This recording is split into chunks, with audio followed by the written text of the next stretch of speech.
be or not to be? Theater promo.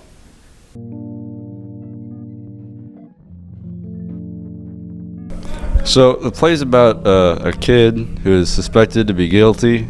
So it's basically one guy that's trying to prove to the other jurors that he's not guilty.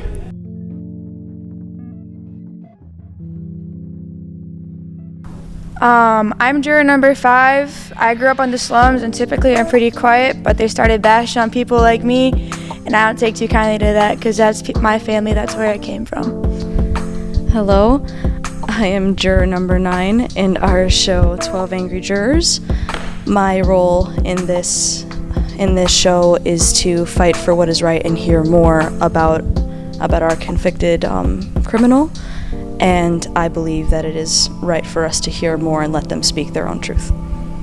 I'm juror number 7. I really don't want to be here right now. Like, this whole thing that we're doing now, really, I don't see the point of it. This trial's been going on for 6 days, and it's really getting tiring, and I think it's a waste of our time. I don't really have much more to say. I am juror number 11. And I want to seek justice, and I came from Europe in 1941, and I don't know yet whether the boy is guilty or not, but as the events go on, we will find out.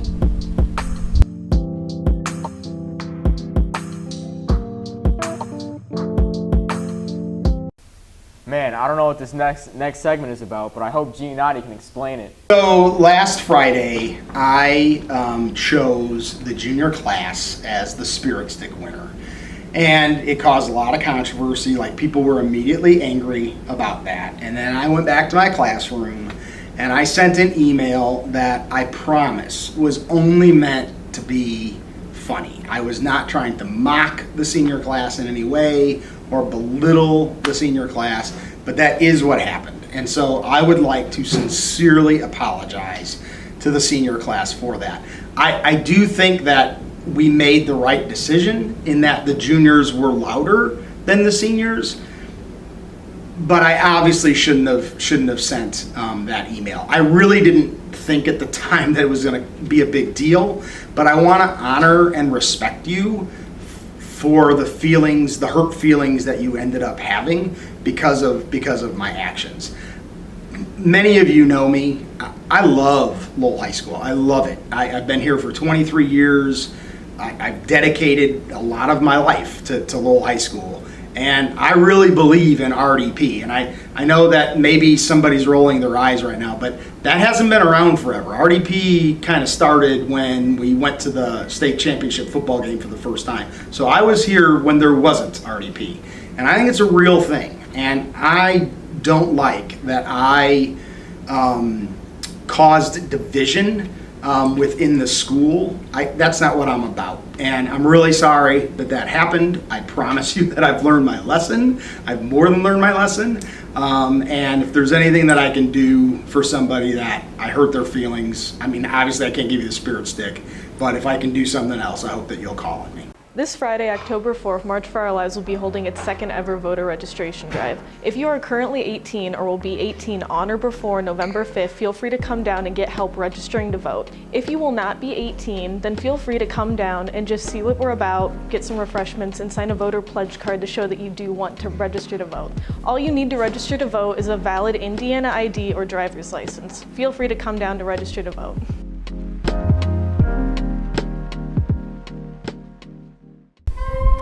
Last Tuesday, the various Lowell High School bands had their first concert, and they did a collaboration with Miss LePage's art classes. Miss Yala White. Alright, so today we were here with Miss LePage talking about her collaboration with the band. How did that go? It went well. What was this collaboration meant for? So Mr. Flotter and I definitely wanted to do a collaboration in the beginning of the year, and he let me know when the big fall concert was. So here he is. It's Mr. Flotter. Let's make some room. So what we decided to do is you sent us some of the music. Tell us what some of the music you used for the concert. So it was kind of a potpourri concert. We used all kinds of different genres and stuff like that, and we sent that music to Miss LePage so her art students could listen to it.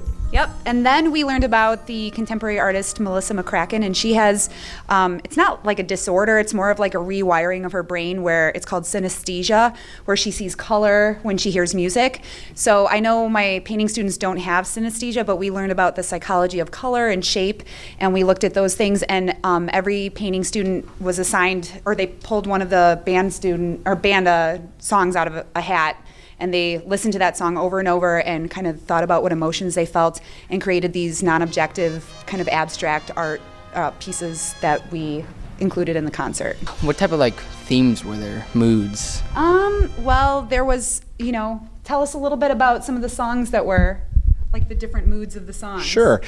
Each of our two bands had an assortment of 3 pieces, very fast, exciting, bombastic stuff, and some more meditative, slow, reflective stuff. And the work really reflected that. During the concert, we projected it on opposing sides of the stage to really help affect the audience's interpretation of the music. I thought it was a really great collaboration. Yeah. So we're here with Jenna Rebnick, who's a junior, and she did one of the paintings here. What can you tell us about it? So pretty much we collaborated with the band on our paintings. So we picked a song, and I got a song by Kermit Leslie, and it was kind of like a really upbeat and exciting song. So I tried to incorporate that in my painting with using a lot of primary colors, and I think it went really well for me.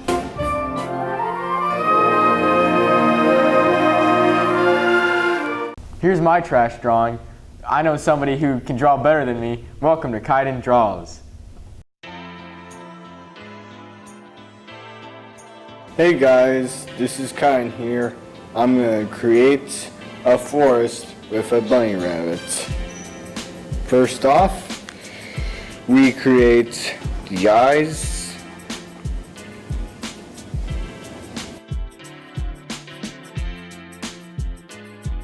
the nose,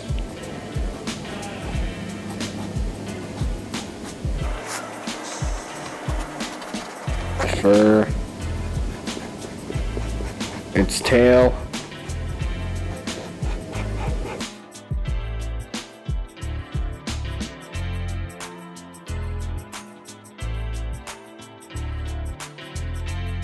the ground, the trees, pine trees, since I want to make this as a forest.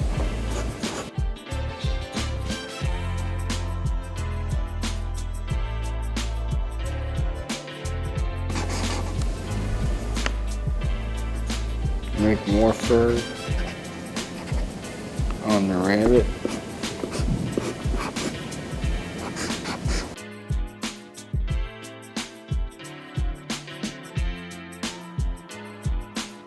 Now I'm shading in the trees, the wood.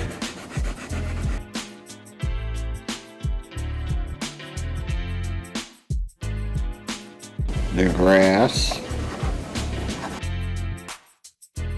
flowers, more flowers, my signature, and that's it.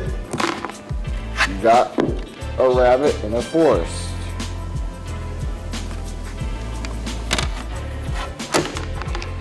So what do you guys think? Is my drawing good? Any good? Yeah, I think it's really good. So this is it. Word out. Oh, just showing my school spirit like these students coming up next.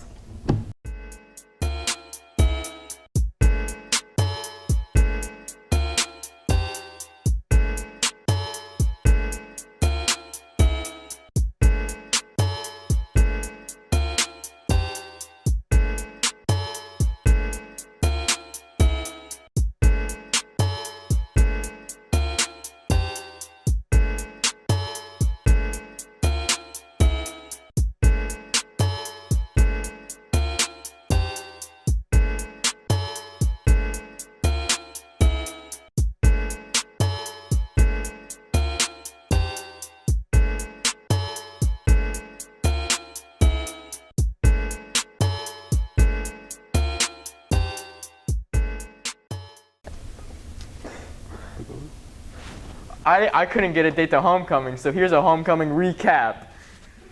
Hey, Low High School. I'm here to give you a really fast recap of the homecoming dance. Let's go.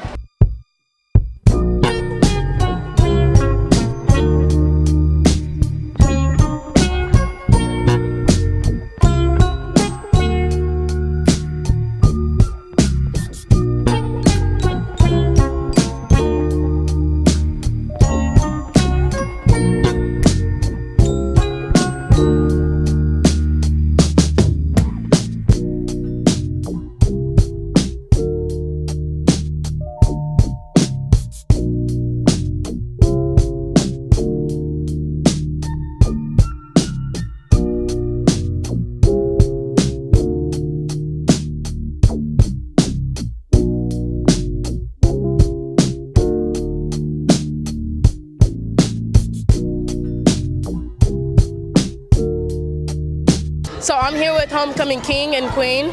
Ryan Streeter. Hannah Giordano. Okay, so what do you guys first think when you guys heard your name on the announcements? I thought it was pretty cool. I didn't really expect people to vote for us, in general. I actually didn't think we would win, so thanks for everyone who voted. So what do you guys think of being homecoming queen and king?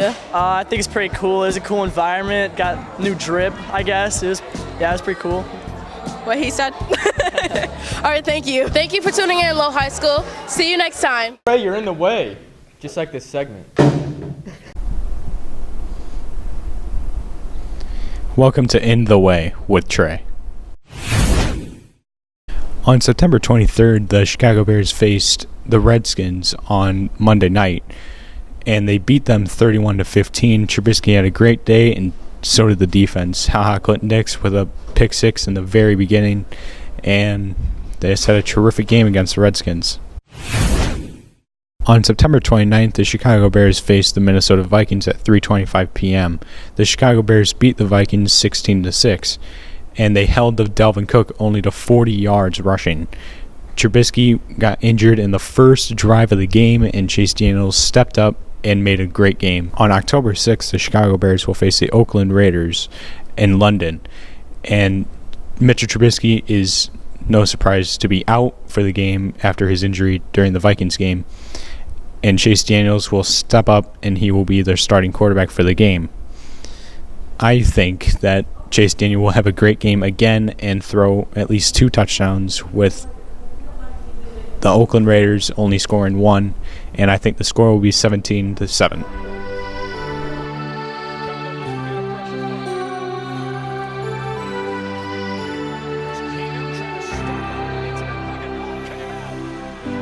I don't know where I'm going, but I sure know where I've been. Hanging on the promises and songs of yesterday, and I've made up my mind. I ain't wasting no more time. Here I go again. Here I go again.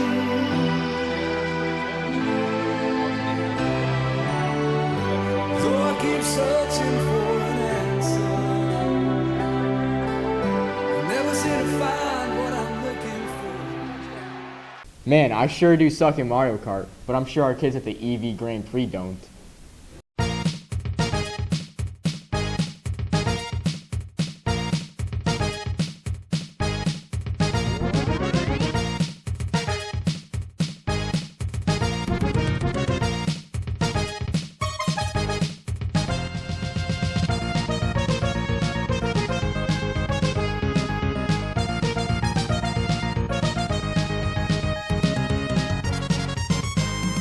Oh, what am I excited with this year's group for the EEV Grand Prix? Everything. We got a bunch of young, really excited, aggressive kids. It's going to be a great learning experience for all parties concerned. This group shows just a lot of energy, and I think they're really going to focus and take the program quite far. Some of the reasons I'm excited for this club is that I just think it would be fun to drive around in a cart going 50 plus miles per hour and building it, let alone being able to watch it race. The reason I joined this club is last year when I was in 8th grade, I was walking home and I saw them racing the cars, and it just looked like amazing amounts of fun, so I joined. I really like to mess around with anything like gears and stuff like that. I'm really interested in that stuff. What made me want to join this club was like just gears in general, because I love to mess around with it and I want to compete in next year's and when I'm in age. Some classes I've taken that are relevant to this club are PLCW Design and Engineering with Mr. Lemke in the middle school, and the second course of that. And they're just really about engineering and mechanics and everything you might need for this club. Do I think I'm going to win? Of course. I always think we're going to win. You know, we took a second our very first year out. We learned so much from that one. Yeah, there's absolutely no reason that we can't go out and just win this thing and make Lowell the team to beat in the EEV Grand Prix from here on out.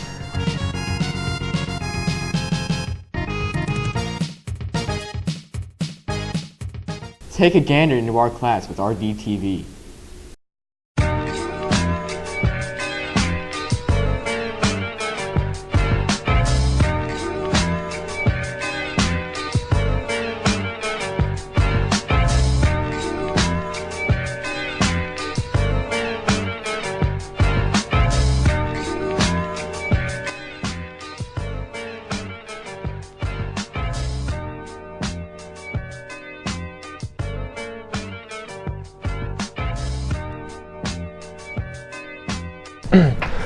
Yeah, so I went to Maryville High School, and they also have a really big television program. And so I graduated in 2010 from there. I was able to take, over there it's called PNN, for Pirate News Network. So I was able to take that class for 4 years there. When I got into that class, I didn't have a ton of interest in video, really television. I liked watching TV, I liked watching movies, but didn't really necessarily have a passion for producing them or making my own. What kind of happened was by my senior year, I had totally 180 flipped. I loved putting together segments, making mini movies with my friends. You know, it wasn't until my senior year where I was named kind of like chief advisor of the class. I was editing one day and I realized, you know, I'm never going to do this again. I got accepted to Valparaiso University, and I ended up turning down some scholarship money and switched to go to Columbia College Chicago to pursue a career in film and video and television production. So I was pretty confident this video production was definitely something I wanted to do. So yeah, so then I left high school. I went to Columbia College Chicago, like I mentioned. While I was there, I made a ton of contacts. Some of the best advice I ever got from any of my college professors was talk to people that work here, but that also work in the industry. Pick their brain, make yourself get noticed. And so I really focused a lot of my time on doing just that, helping out on as many projects as I could, even if stuff wasn't, you know, necessarily going on in my classes. And that ended up leading to a television class I took where I worked on like a remote TV truck. And my professor of that class worked for a show called Windy City Live, told us all about that show. I had a chance encounter on the train where I would commute home from, where I sat next to a producer, and because I had learned about Windy City Live, because I paid attention, I was able to kind of talk to this producer about the show, and I ultimately was able to kind of spin that chance conversation into an internship. They called me and offered me a job as a production assistant. I came back and did that for about a month. And then after a few months of that, I got permission to film a segment.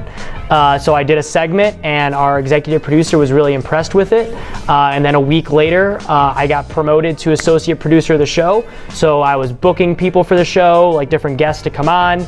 I was out filming. By the time I was done at Windy City Live, I was the show's second editor and film videographer. Definitely my time working there, you know, I got to meet a lot of cool people, a lot of celebrities.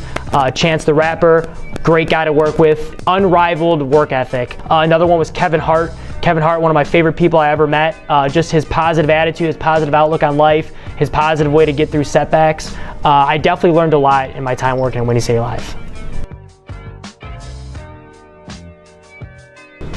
So I always get asked, even here in my 4th year at Lowell High School, what made me leave working in television, meeting Kevin Hart, all those celebrities, what made me come here to want to be a teacher? And the truth is, this was always part of my plan. I always did really want to come back and help other students find their passion. You know, I told you I didn't have any interest in television production until I got to high school. So if I could come back and I can, you know, teach these guys some stuff, even if they don't go into television, I think there's a lot of skills in this class that they're going to learn, presentation skills, how to publicly speak, how to interview people, how to sort through a lot of information and pick out the parts that are most important. I think these are important skills that you're learning in my class. Another reason that I wanted to leave ABC, I was ready to move on. I thought that I needed to grow in other ways, and coming to education for the reasons I just stated has really kind of helped me open my own eyes to other technologies, other advances in the industry that I need to learn about. And I'm taking all this knowledge and I've been able to apply it to my own business. So myself and my business partner Josh Harvath, we recently launched our LLC. So we are an official video production company. We specialize in commercial work, so we've shot a few commercials for some businesses around here locally. We most recently just did some work with Bona Beef, who's the official sponsor of the Cubs and the White Sox, so some of our commercials are actually running during Cubs and Sox games. We also do weddings, events, all sorts of different stuff. So for me, a lot of people, there's that saying where if you do what you love, you never work a day in your life. Well, I really love video production. But the rewards of seeing your ideas that you came up with in your own head and, the very beginning and then at the end of a project, seeing them play out for other people to watch and enjoy, for me personally, there just isn't a better feeling. So whether I'm working on a professional thing for a client, whether it's a Friday show segment that we're watching here at Lowell High School, doesn't really matter. Seeing somebody's thought process start at the beginning of this little idea and then finish as this great segment is an unbelievable feeling. It's never too late to find your passion. Radio and television offers dual credit classes and experiences that can last a lifetime. Man, it's cold in this room, but I hope these questions can warm me up. Alright, this is the first episode of Burning Questions. This is the show with hot nugs and even hotter questions. So the first sauce we're gonna try is not so hot. Alright, what drove you to become a teacher at LHS? Oh my god, my face is on fire. Alright, cheers. Burning question. Where's the ramp? Oh. Where is the ramp? Oh. That was a mistake. Oh my god. Oh.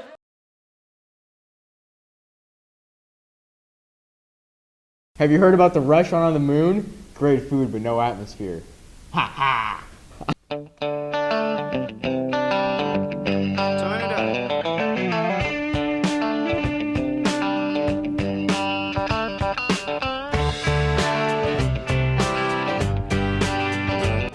All right, we're here with Joseph Santel, and I'm here to ask, how did you get into cooking? Well, I say my dad. My dad's the one that got me into cooking. Started out on a Weber kettle. I was 4 years old. I remember him lighting that match and firing up that charcoal, and from there I was hooked. All right, and what is the difference between grilling and smoking? Grilling and smoking. Grilling is when you have a direct flame and a open charcoal where you could take in say set up your charcoal here, you light it, put your grate on, and you can sear directly over the coals. Other than that, smoking are normally temperatures between 250 degrees and under, to 225 to 250 degrees, and that's pretty much that. So why did you decide to come out and cook for the team meal? Well, to be honest, I used to live in Illinois, and my wife over here, Lori, she stole me to Indiana, so now I'm a Hoosier, and I support the Red Devils football team. That's the main reason why I'm doing this. I love helping I love helping people and many others. All right, thank you.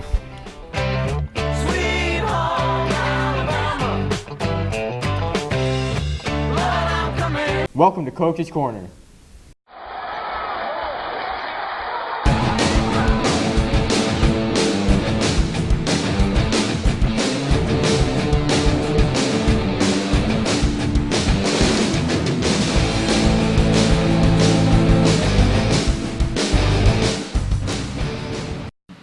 Good morning, LHS. Welcome back to the 7th episode of Coach's Corner. Last week, our Devils defeated the Trojans on their field 24-7. Coach, we've had a winning streak for the past 3 weeks. Do you ever have to prevent the team from letting their guard down? No, I mean, our kids, our team, our program, we focus on ourselves. We focus week to week. Our goal, and we've said it if you go back and listen to all the podcasts, it's the same. Our job is to get better each week. And if we can do that, then we feel like we'll be in a good position when it comes to tournament time. Yeah, so the game was moved to Highland. How did the team handle the adversity of the delays and of the game being moved? Well, we talk about controlling the things you can control, and we can't control the weather. We can't control our own field conditions. We can't control where the game's being played. That's out of our realm. The only thing we can control is what uniform we put on, whether it's black or white, and what kind of effort that we're going to give when we do it. And it's tough. You had to move it to 3 o'clock, and you're not going to get that great student section that that we have, and even a lot of fans, they have other plans. But in the end, what happens in between that white lines are the only things that we can control, and that's what we went out and did. Yeah. So this Friday we'll be playing the Munster Mustangs. So they haven't won a game yet their season. Yet there are some strengths that we'll have to prepare for. What are you preparing the team for this Friday? Well, Coach Grunwald is in a rebuilding phase, but he's got some proud kids, and he's got 39 kids on that roster that if they beat the Lowell Red Devils would make their season, no matter how many wins they have. So we have to remain focused. We're going to prepare for them just like they were our rival and the best team on our schedule. And we expect a great fight, and we expect that we're going to have to play at a high level to win. So the game will be at Munster this Friday. So be sure to come out to support the Devils and see if let me do that. This week, Lowell is headed to Munster to see if they can tame the Mustangs. Be sure to come out to see the game for yourself. Coach, good luck this Friday, and we'll see you next time on Coach's Corner. Thanks, Blake. Have fun up there.